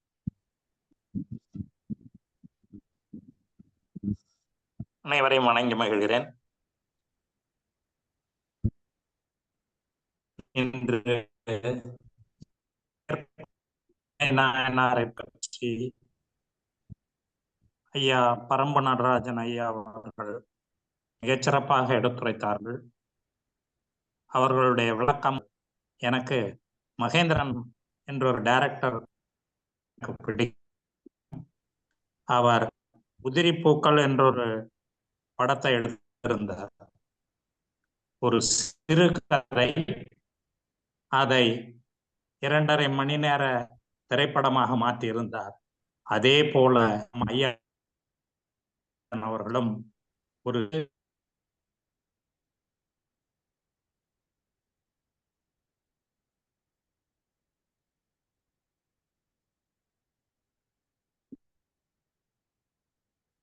காணாம போயிட்டீங்களா?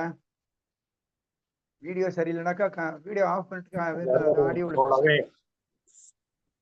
சரி, கேட்கல ஐயா.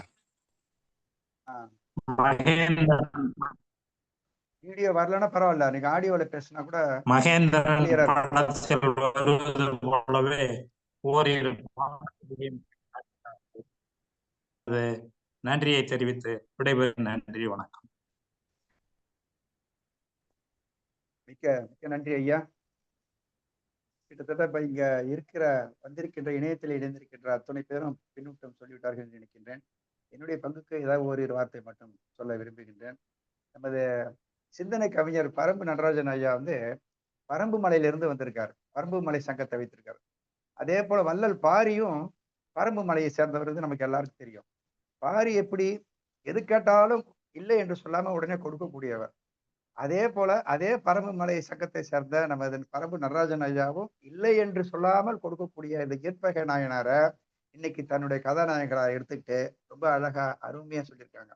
எம்சி ஐயா சொன்னது போல இந்த தலைப்பை அணுகிறது எல்லாராலும் இவ்வளவு நுணுக்கமா அணுக முடியாது அப்படின்னு ரொம்ப என்ன சில விஷயங்கள் எச்சரிக்கையா அணுகணும் அப்படின்னு சொல்லுவாங்க.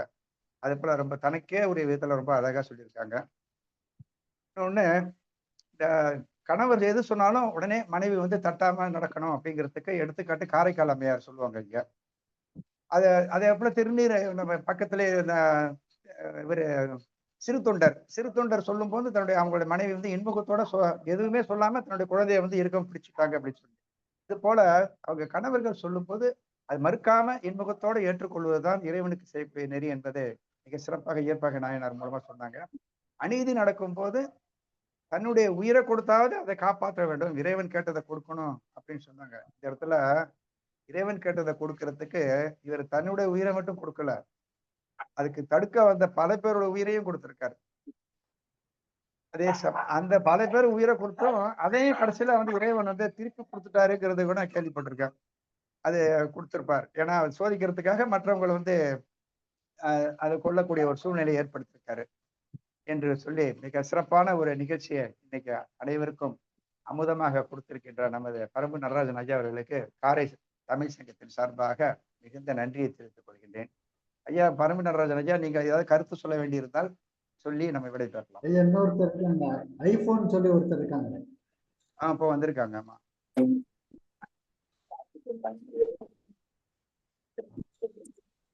ஐபோன்ல இருந்து ஐயா வாங்க, நீங்க பின்னோட்ட சொல்லுங்க, உங்க பேரை சொல்லுங்க. அப்படியே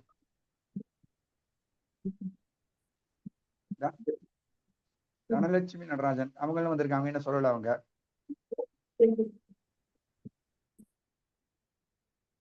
ஐபோன்ல இருக்கிறது திருமதி தனலட்சுமி நடராஜன் அம்மாவா? வாங்கம்மா, பின்னூட்டம் சொல்ல வாங்க.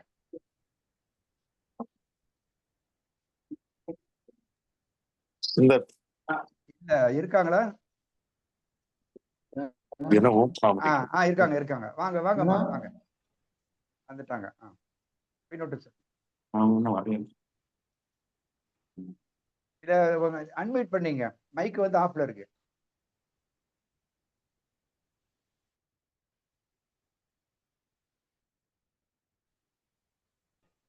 மைக் ஆன் பண்ணி மைக் ஆன் பண்ணிக்கப்பா. மைக் மூட்ல இருக்கு. ஓகே, எப்ப சொல்லுங்க. அனைவருக்கும் வணக்கம். மிகவும் அருமையா இருந்தது. இயற்பகை நாயனார் பற்றி சைவ சித்தாந்த கருத்து திருவாசகத்திலிருந்து அன்றே உந்தன் எந்த நாவியும் உடலும் உடமை எல்லாமும் குன்றே அணையாது என்னை ஆட்கொண்ட போதை கொண்டிலையோ என்று பற்றுகளை விட்டால்தான் நாம் இறைவனை சென்று அடைய முடியும் என்பதை மிகவும் எடுத்துக்காட்டுடன் இயற்பகை நாயர் இயற்கைக்கு பகையாக இருந்ததனால் அவர் தன்னை இறைவனிடம் ஒப்படைத்தார் என்று அந்த மிக எளிய மிகவும் தெளிவாக பல எடுத்துக்காட்டுகளுடன் கூறிய விதம் மிகவும் அருமையாக இருந்தது. சைவ சித்தாந்த கருத்துக்களையும் சொல்லி பல பாடல்களின் கருத்துக்களையும் சொல்லி மிகவும் அருமையாக எளிமையாக அனைவருக்கும் புரியும்படியாக கூறியது மிகவும் நன்றாக இருந்தது. நன்றி, வாழ்த்துக்கள். நன்றி நன்றி நன்றிம்மா. வாங்கய்யா, ஐபோன் நல்லா இருக்கீங்க. வாங்க. வணக்கம். வணக்கம். அதே மீட் எடுத்துங்க. வணக்கம். வணக்கம் செபியூரான். தெரியுது உங்களுக்கு தெரியாதவங்க யாருமே இல்லை. ஐயா அவர்கள் வந்து உங்க பேரை போட்டிருந்தாங்க. முன்னாடி உள்ளவங்க தெரிஞ்சிட்டு இருக்காங்க. இப்ப மருத்துவமனையில் இருக்கேன், கொஞ்சம் பிஸி, அதனால வந்து செம்பியூரான் ஐயா அவர்களை பின்னூட்ட சொல்வதற்கு அன்போடு. மிகச்சிறப்பான பேச்சு, கேட்பதற்கு மிகவும் சுவையாக இருந்தது. ஒரு சமயத்தினுடைய நல்ல கருத்துக்களை உள்ளடக்கி பரம்பு நடராஜன் அவர்கள் அற்புதமா பேசியிருக்கார். ஏன்னா பெரிய புராணமே அவரோட, நடராஜ பெருமானோட தான் பெரிய புராணமே. அதனால அவரு பேசியது சால சிறப்பாக இருந்தது. நான் விரைவில் பரம்பு ஐயா அவர்களை ஒரு அநேகமாக ஒரு ஞாயிறு திங்கள்ல அவங்கள நேரடியாக அவங்க ஊர்லேயே சந்திக்கக்கூடிய வாய்ப்பு இருக்கு. நேரடியாக அவர்கிட்ட பேசி என்னுடைய வாழ்த்துக்களையும் நன்றியும் தெரிவித்துக் கொள்வேன் என்பதை சொல்லி, அற்புதமான பேச்சு. ஆனா முழுமையாக என்னால் கேட்க முடியவில்லை என்பதுதான், என்னுடைய மருத்துவமனை பணியின் காரணமாக கேட்க முடியவில்லை. அதனால மறுபடியும் நான் யூடியூப்ல அதை நான் முழுமையா பார்க்கின்றேன். நல்லதுங்கய்யா, நன்றி, வணக்கம். நன்றி நன்றி ஐயா. வேற யாராவது இருக்காங்களா ஐயாங்க? இல்ல, சாந்தி எல்லாரும் அநேகமா எல்லாரும் சொல்லியாச்சு. ஐயா பரம்பு ஐயா, நீங்க ஏதாவது சொல்லுங்களா? ஒரு நிமிடம். அனைவருக்கும் இனிய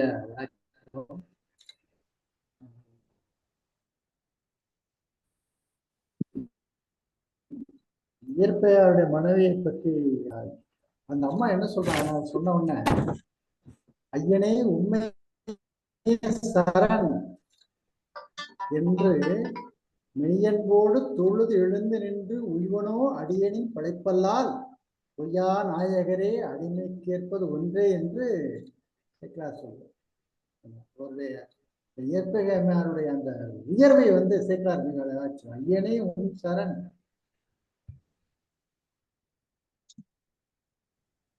என்பதை நான் சொன்னேன். என்ன சொல்றேன்னா, மெய்யன்போடு தொழுது எழுந்து நின்று உண்மையான அன்பு பக்தி கணவரை தொழுது எழுந்து நின்று அவர் என்ன சொல்றாருன்னு கவனிக்கிறாங்களா, அவரது ஆழ்ந்த மரியாதையையும் மனப்பூர்வமான ஒரு ஒப்புதலையும் அந்த அம்மையாருடைய அந்த செயல் காட்டுகிறது என்பது சேக்கலார் சொல்றார். இவனை அடியேனின் பிழைப்பாளர் என்று சொல்றார். உங்களை நீ என்ன சொல்றீங்க நான் ஏற்றுக்கொள்கிறேன். யாருக்கு வரும் அந்த தன்மை? இன்னைக்கு எல்லாம் நம்ம பார்க்க முடியுமான முடியாது. அதிலிருந்து நான் கொஞ்சம் விளையிட்டா கூட அது நான் செய்த பிழை. மிகச்சிறந்த ஒரு மனைவிக்கு உதாரணமாக இருந்து இயற்பகையாருடைய எண்ணங்கள் எல்லாம் கூட இருந்து நிறைவேற்றிய அந்த மாபெரும் ஆளுமை இயற்கையாருடைய மனைவி என்று சொன்னால் அது மிகையாகாது என்று ஏற்கனவே சொன்னேன்.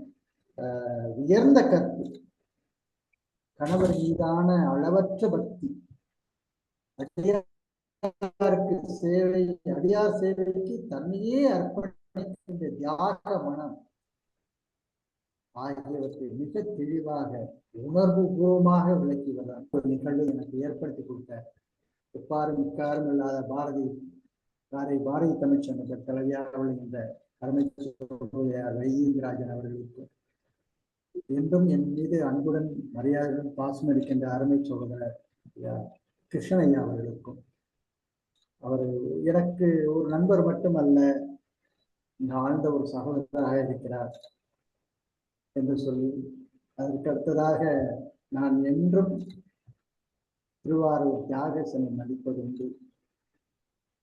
அந்த தியாகேசன் போல இருக்கின்ற அருமையா சந்திரசேகரன் ஐயா அவர்களையும் என்னுடைய அன்பு கலந்த வாழ்த்துக்களையும் நன்றியும் தெரிவித்துக் கொண்டு, எங்களுடைய அருமை சகோதரர் எனக்கு ஒரு அண்ணன் என்று சொல்லலாம், சண்முக ஐயா அவர்கள் பெங்களூரில் இருக்கிறார்கள். மிகப்பெரிய சைவ சித்தாந்த ஆழங்கால் பட்டார்கள்.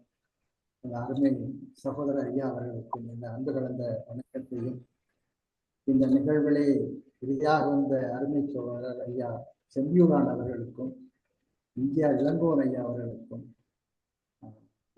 நான் எங்க பேசினாலும் எனக்கு ஒரு மிகப்பெரிய ஒரு ஊக்கத்தை கொடுத்து, நான் என்ன பேசுகிறேன் என்பதை ஒளியும் மறைவில்லாமல் சொல்லி, நான் பேசிய பின்பும் என்னோடு உரையாடல் செய்து நாளெல்லாம் எனக்கு ஊக்கத்தை தந்து கொண்டிருக்கின்ற மதுரையில் வசிக்கின்ற சாந்தி முத்துக்குமார சுவாமிகள் ஐயா அவர்களுக்கும், இறுதியாக பேசிய கண்ணன் ஐயா அவர்களுக்கும், இந்த நிகழ்விலே வந்து கலந்து கொண்ட என்னை அருமை துணையார் தலட்சுமி நடராஜன் அவர்களுக்கும், மற்றும் வந்திருந்து சென்ற அனைத்து உள்ளங்களுக்கும், என் அன்பு கலந்த நெஞ்சம் கலந்த இந்த அருமையான இந்த திருவையார் நிகழ்ச்சியிலே உங்களையெல்லாம் இயற்கையாரை பற்றி பேசுகிற வாய்ப்பளித்த அத்துணை உள்ளங்களுக்கும், பாரதி தமிழ்ச்சங்கத்திற்கும் என்னுடைய அன்பு கலந்த நெஞ்சம் கலந்த வாழ்த்துக்களையும் நன்றியையும் தெரிவித்துக் கொண்டு, இந்த நாளை என்னுடைய வாழ்நாளில் ஒரு மிக புனிதமான நாளாக நான் கருதுகின்றேன்.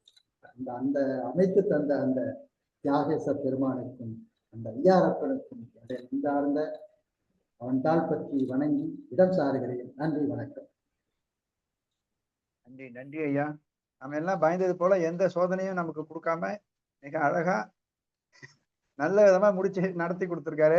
அதுக்கு நம்ம சண்முகம் ஐயா அவர்களுக்கு ஹோஸ்டா இருந்து செஞ்சு கொடுத்துருக்காங்க. அவங்களுக்கு சங்கத்தின் சபா நிறைந்த நன்றியை தெரிவித்துக் கொள்கின்றேன். ஆக இத்துடன் இனிதே நமது நிகழ்ச்சி முடிவுறுகிறது. நன்றி, வணக்கம். பதிவை நிறுத்திக் கொள்கிறேன் ஐயா. நன்றி நன்றி. அனைவருக்கும் நன்றி. அனைவருக்கும் நன்றி.